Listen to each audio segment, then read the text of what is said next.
किती गोड दिसतंय ना हे बाळ, किती छान बसलंय ना.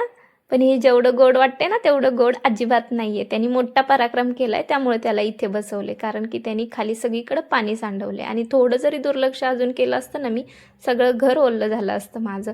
त्यानंतर मी देवपूजा करत होते आणि हे फुलं अशी उभी आहेत, तिथं जागाच नाही उभी फुलं अशी ठेवायला माझ्याकडे. म्हटलं आता ही उभी ठेवली काय आडवी ठेवली काय, देवाला सगळीच फुलं आवडतात त्यामुळे मी आडवीच ठेवली देवाच्या समोर. आणि बघा एवढी थंडी वाढली आहे ना की पार सॉक्स घालायची गरज पडली आहे आता घरामध्ये. पण मी सॉक्सच वेअर करून घरामध्ये चालते, कारण की एवढं गार लागते ना फरशी, खूप जास्त थंड आहे. आणि त्यानंतर बघा ही मी नवीन साडी घेतली होती, तीच तुम्हाला दाखवत होते.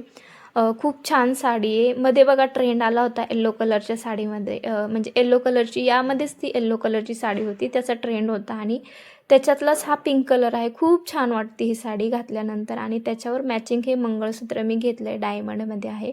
खूप छान आहे मंगळसूत्र पण आणि साडी पण, आणि जास्त काही एवढं कॉस्टली पण नाही, अफोर्डेबल प्राईजमध्येच आहे.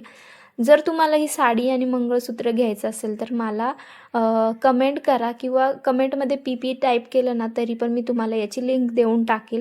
खूप छान आहे तुम्हाला जर घ्यायची असेल तर. त्यानंतर संध्याकाळच्या वेळेला मस्त मला पराठे करायचे होते, त्यासाठी मी कुकरमध्ये बटाटे लावले, देवाला दिवाबत्ती केली छान अशी आणि मस्त संध्याकाळी पराठे एन्जॉय केले. तुम्हाला व्हिडिओ कसा वाटला नक्की सांगा. व्हिडिओला लाईक शेअर आणि सबस्क्राईब करा.